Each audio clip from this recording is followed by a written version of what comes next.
You don't fight her with anger, you kill her with stillness. Not the kind that trembles beneath restraint, the kind that watches her collapse under the weight of her own performance. She expected fire, you gave her a mirror, and now she's performing for no audience, twisting for no applause, framing the scene, but finding no frame that contains you. She'll flirt, vanish, erupt, and return not to connect, but to test the borders of your soul. And every time you remain unfazed, the illusion she built around her own desirability fractures. She needs chaos to be seen, but you didn't flinch, you didn't explain, you didn't ask what was wrong.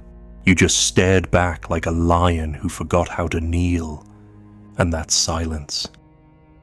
It drives her mad, not because she hates it, but because she feels, for the first time, that she might be the one who is seen, not the one who sees. If this whisper already knows, you let it echo. Like the video. Leave your shadow in the comments. Subscribe, and stay near the silence. She cannot control the man who no longer needs to be reflected. She touches her hair before she speaks, as if arranging the sentence before it leaves her mouth. You already see it, the calculation behind the curve of her lip, the pause between her question and your silence. It is not a conversation, it is a performance, crafted for a mirror you are no longer willing to hold.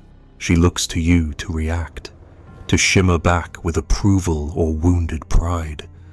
But you offer her nothing, and it stings more than betrayal ever could, this absence of reflection. A man who does not react is not a man to manipulate. He is a frame without a mirror, a silence without a wound, a sovereign without a need. You used to respond, you used to care what it meant, the twitch in her voice, the nothing's wrong followed by a poisoned stillness. You would lean in, ask again, play the part. You would try to understand her moods as if they were sacred texts. But now you see the truth she never needed you to understand. She only needed you to orbit. The gravitational pull of her discontent fed on your confusion. Every protest you gave her only made her universe feel more complete. But now you sit across from her breathing, still, unhooked from her storm, and she begins to dissolve. She asks if you're okay, but her eyes are not searching for your truth. They're searching for a script, a cue, a signal that the old dance can resume, that you'll chase, that you'll defend, that you'll apologize, but the air between you remains unbent. You are no longer the man who explains himself, and that emptiness between her question and your gaze becomes unbearable, because it forces her to see something she's never prepared for her own reflection without your distortion. You have become a void she cannot fill, and a void she cannot fill feels like a judgment she cannot escape. She leans in, not to connect, but to provoke. She mentions something, a man, a memory, a mistake, a tiny knife dressed as a casual remark. And again, you do not bleed. The blade passes through, but you are no longer made of flesh in this exchange. You are presence, pure form, a sculpture she cannot chip, and this calm, this lack of pain is what wounds her most, because in her world, power comes from being the wound and the healer, the storm and the shelter. But if you do not feel cut, if you do not seek healing, her power collapses. She becomes a ghost haunting a house no longer hers. She tests again. Her voice rises. She accuses you of being distant, cold, indifferent. Not because she believes it, but because she hopes you'll protest. She hopes you'll try to prove her wrong. That's the real seduction, not the compliment, but the accusation, because when a man defends himself, he steps into her script, and the moment he steps in, he is already trapped. But you remain silent. You let the accusation hang like smoke without air. You do not fan it. You do not deny it. You let it swirl, dissolve, and die. She stares, confused. She expected fire. She got fog. She brought war. You brought weather. And in that moment, she begins to see you not as a man to fix or dominate, but as a mirror that reflects nothing but her own hunger. It frightens her, because it forces her to ask, who am I, if he no longer sees me? That question is not about love. It's about identity. She crafted her allure on the certainty that you would always respond, that your eyes would always follow, that your world would always bend to include her. But now, you are orbitless. Not because you hate her, not because you've shut down, but because you've stepped into a deeper frame, one where you no longer exist for the purpose of being understood. You are no longer a mirror. You are the dark wall behind the mirror, the silence that reveals what she's been hiding from. She begins to shift. She touches your hand. She softens. She offers a smile, a story, a secret. She's not reconnecting. She's recalibrating, testing if sweetness can pull you back in where chaos failed. But it doesn't. You listen, but you do not lean. You nod, but you do not kneel. She sees it now. You are not cold. You are unhooked. And that difference is fatal to her illusion. Because coldness is still a reaction. Coldness is still a game. But detachment is a form of death. You are not cold. You are no longer part of the species she evolved to seduce. You have become a species unto yourself. And now, she has no map for you. You were once predictable. Your jealousy, your anger, your longing, she knew how to make it bloom. But now, your silence isn't a tactic, it's a state. And that unsettles her more than rage ever could. Because rage is still a mirror. But this stillness, this unmoved presence, it reflects nothing. It consumes nothing. It just is. And now the spell breaks. She excuses herself. She leaves. Or she stays but says less. Or she cries not because she is hurt, but because she is exposed. She thought she was dancing with a partner, but you were no longer on the floor. You were the walls.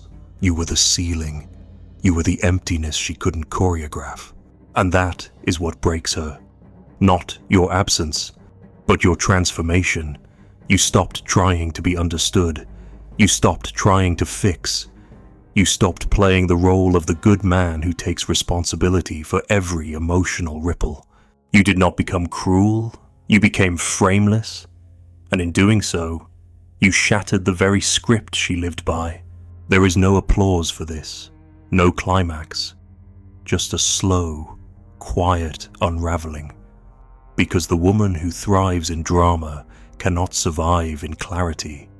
And you, now, are clarity made flesh. If this reflection has ever stared back at you, whisper to the shadows. Like the video. Let the silence speak in the comments. Subscribe. And let the mirror break without you. When you step outside the narrative, she becomes trapped within it. She enters the room before she's ready. Because readiness was never the point. She isn't here to share a moment. She's here to set the stage, a raised eyebrow, a pause in the hallway, the subtle silence before she speaks. Everything is a thread in the web she's spinning. But something is off. You're not caught in it. You're not playing the role.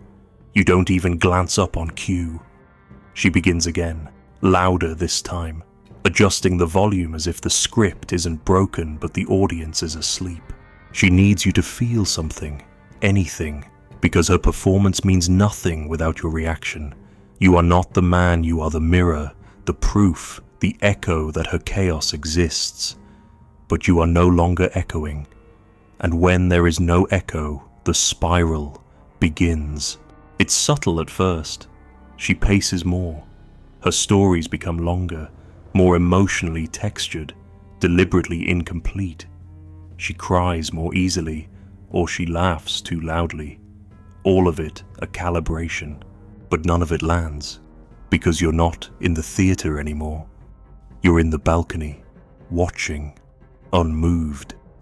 Not with cruelty, but with the quiet grief of a man who has left the labyrinth and cannot go back in. And so she spirals. The irony is unbearable the more she performs, the more she feels unseen. But she cannot stop. She thinks if she can just find the right line, the right tear, the right silence filled with just enough despair, you'll come back into the narrative. She remembers how easily you used to fold, how quickly your boundaries bent at the tremble of her voice. But now you're a ghost in your own body, not absent, not cold, just untouchable. She throws the past at you. Do you remember what you said that night? Do you even care? She quotes herself mid-sentence, invents conversations that never happened, edits memory in real time, not to gaslight, but to survive. Because without your engagement, she is spinning in a monologue, and no monologue can survive without the illusion of being heard. You nod. You let the sentences pass like weather. You don't correct. You don't protest. You don't fall into the trap of defending reality, because you know now reality was never her interest. Emotion was. Story was. Frame was. If she could control the frame, she could control your experience. And if she could control your experience, she could tether you back to her center. But now, your center is yours.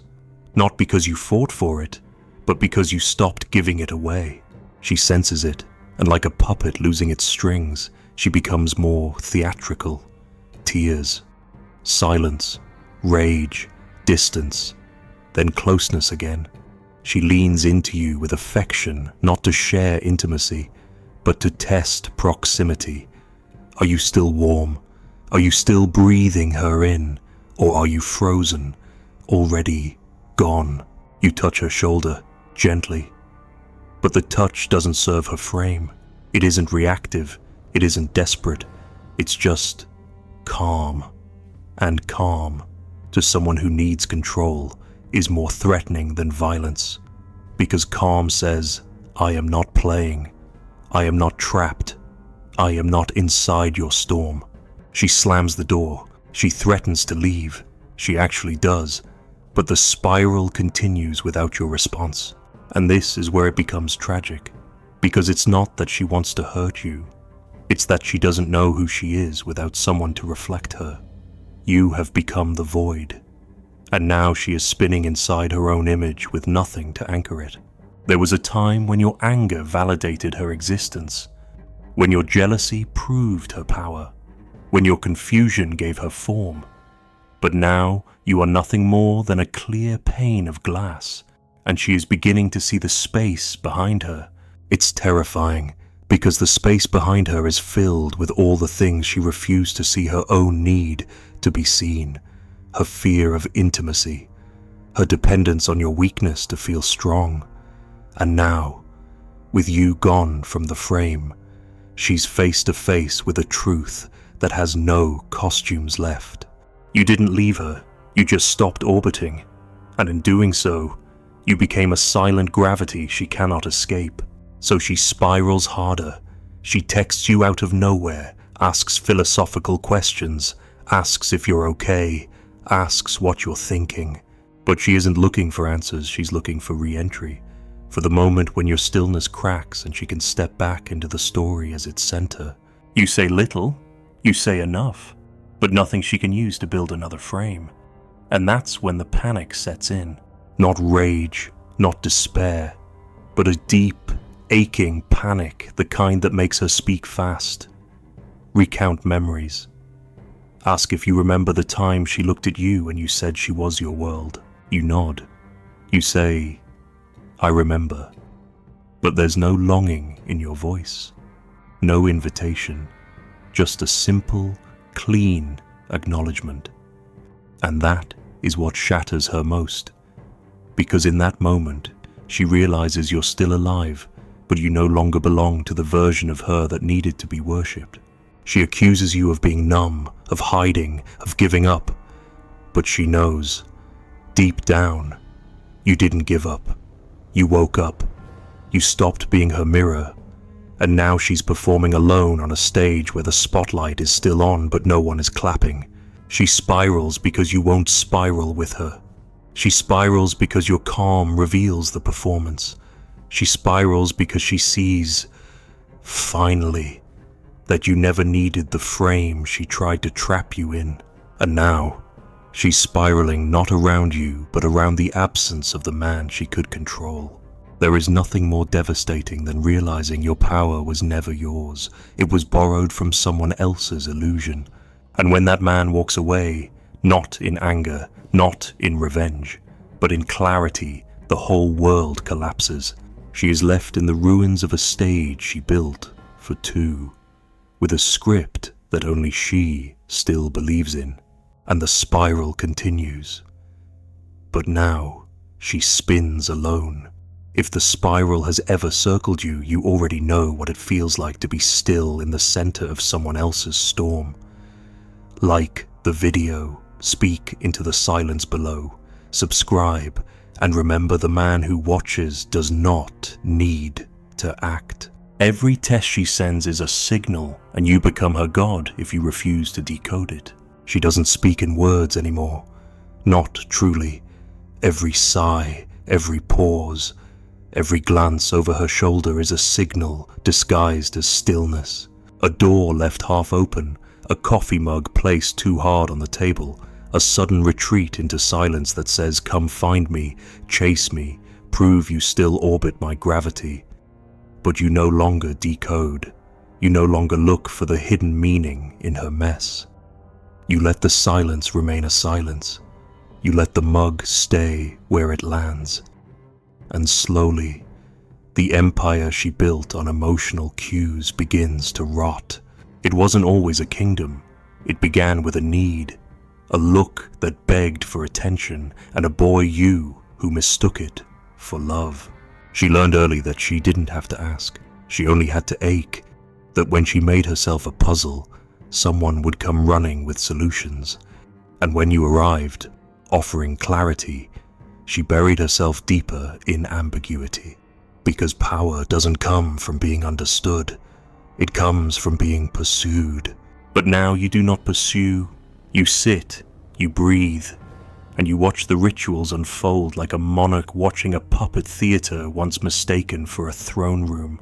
She sends the tests anyway, a flirtation you're meant to question, a delay in her response meant to ignite your insecurity, an anecdote delivered with deliberate vagueness, designed to stir your jealousy, each one a flare sent into the sky, asking the same question, will he chase me? Will he break ill? You do not break, you do not chase, you let the flares burn out. Because now you see it, every test is not a challenge, but a confession that her power was never built on her presence, but on your reaction. And the man who no longer reacts becomes a god in her eyes, not because he is divine, but because he is unreachable. And the unreachable is unforgivable, because the one thing she cannot control is indifference that does not disguise itself as cruelty. If you had shouted, she could have made herself the victim. If you had begged, she could have made herself the prize. But you did neither. You simply refused to interpret. And that refusal made her entire kingdom meaningless. She does not scream, not right away. Instead, she pretends not to notice. She tells stories to friends how you've changed, how distant you've become. She says you've grown cold, perhaps even cruel. But there is no heat in her words, only confusion, because deep down, she knows you have not become less. You have become immune, and immunity is the end of every empire that feeds on infection.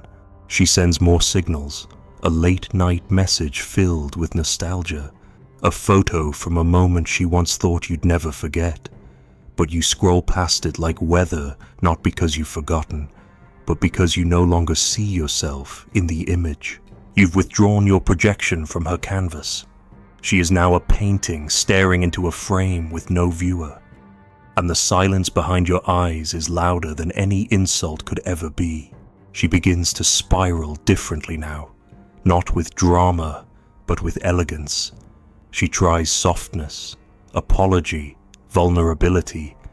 She says she wants to understand. She says she wants truth. But the moment you offer truth, a real one, grounded and calm, she retreats. Because the truth you give is not the one she wanted. She did not want your essence. She wanted your reaction. She wanted your spark, not your soul. And you refuse the trade. So she turns inward, but not to reflect. She turns inward to re-strategize. The emotional empire is crumbling, and she can feel it in her bones. The rituals no longer summon. The spells no longer bind. The kingdom she ruled with eyes and silence and suggestion now echoes with her own uncertainty. And you, once her most loyal subject, have become the exile she cannot reach. She begins to imitate depth, mentions philosophy, reads Jung, talks about shadow work. But you know this is another frame, a final attempt to seem vast enough that you'll return to orbit. But you don't, because you've seen what's behind it. The depth isn't real. It's just another mirror she wants you to look into so she can watch herself through your gaze. And now, the collapse is near. She tries anger. One last time, she accuses you of being dead inside, emotionless. She calls you names that once would have broken you. She pushes, hoping that anything will bleed. But you do not bleed, not because you are numb, but because you are free. And freedom is her death.